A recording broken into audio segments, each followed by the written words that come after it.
Before Rome, before Athens, before the rise of empires we still speak about today, there was Babylon, a city that did not simply exist, it dominated.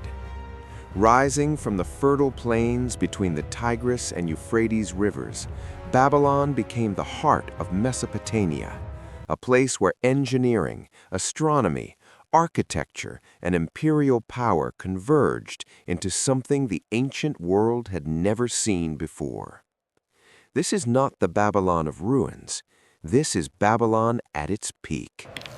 By the 6th century BCE, under the rule of Nebuchadnezzar II, the city entered its golden age. Nebuchadnezzar was not merely a conqueror, he was a builder.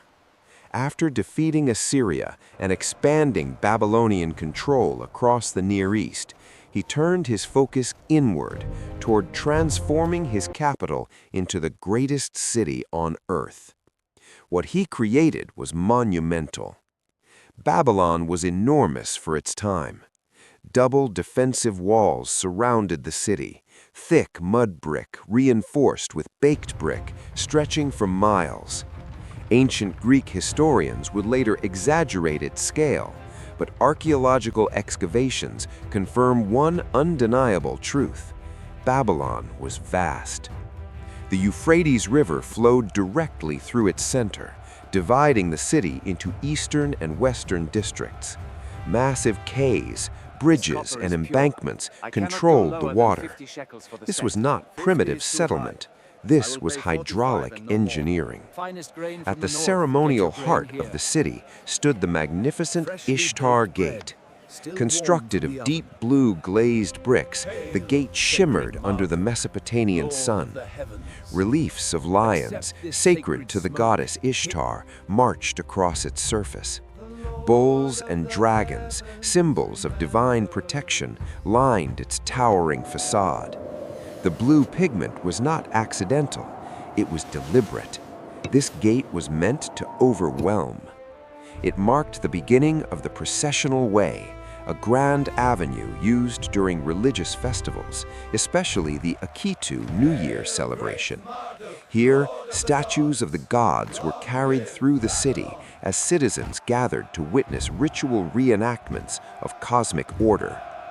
Babylon was not only political power, it was theological power. Further inside the city rose the great ziggurat, believed by many scholars to be Etemenanki, a massive stepped tower dedicated to Marduk, the chief deity of Babylon. Its name meant the house of the foundation of heaven and earth. Some later traditions would connect this structure to the biblical Tower of Babel, but archaeology tells us something more grounded. Ziggurats were not attempts to reach heaven. They were sacred mountains in a flat land, places where heaven symbolically met earth. From its upper terraces, priests observed the stars, and Babylonian astronomy was centuries ahead of its time. The Babylonians recorded planetary movements with astonishing precision. Clay tablets show calculations of lunar eclipses, planetary cycles, and early forms of mathematical astronomy. They developed one of the earliest forms of algebra. They mapped the heavens.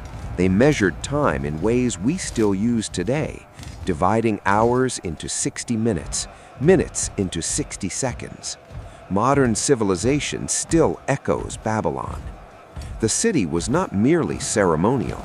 It was alive. Markets filled the streets. Traders from across the empire brought cedar wood from Lebanon, silver from Anatolia, spices and textiles from distant lands. Administrative scribes sat with clay tablets pressed into wet surfaces with cuneiform script, recording taxes, trade, law, and labor. Babylon operated with bureaucratic precision. It was organized, structured, disciplined. And then there's the question of the hanging gardens. Ancient Greek writers described terraced gardens rising above the city, lush with exotic plants, irrigated by complex water systems drawing from the Euphrates.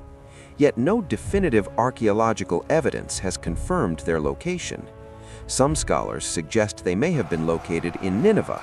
Others argue they were real but lost. Whether legend or reality, the idea reflects something true. Babylon was associated with magnificence, with excess, with spectacle. At its height, Babylon controlled vast territories stretching across the Near East. It held Jerusalem. It influenced Egypt. It stood as the dominant force of its era.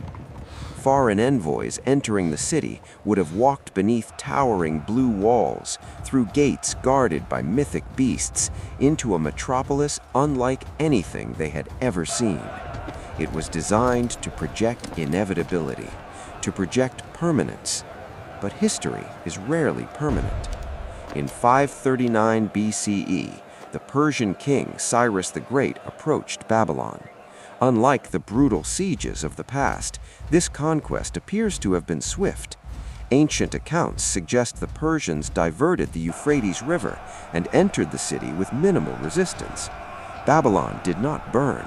It did not collapse in flames. It simply changed hands, and slowly, over centuries, its importance faded. The river shifted. Trade routes changed. Power moved elsewhere. The city that once defined the world became quiet. Its bricks were reused, its temples dismantled. Wind and sand reclaimed what empire had built. Today, fragments remain. Foundations, sections of walls, reconstructed portions of the Ishtar Gate, now housed far from Mesopotamia. But the living city is gone. What remains is memory and clay. To the Processional Way. Babylon The teaches gardens something symbolize our profound. prosperity. It was not myth, it was King not Nebuchadnezzar's fantasy, it was infrastructure, administration, engineering, astronomy, urban planning.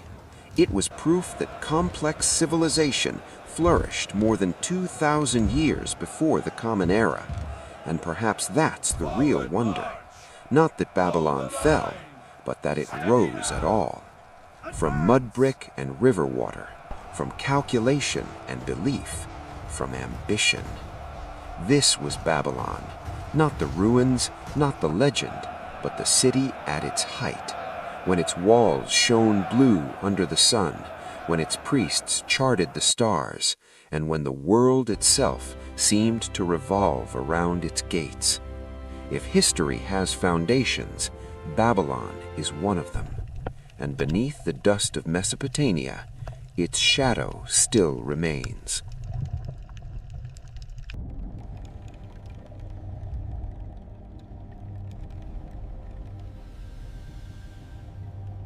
If we rotate it slightly, you can see the entry point more clearly. Yes, the fractal pattern repeats exactly as the model predicted.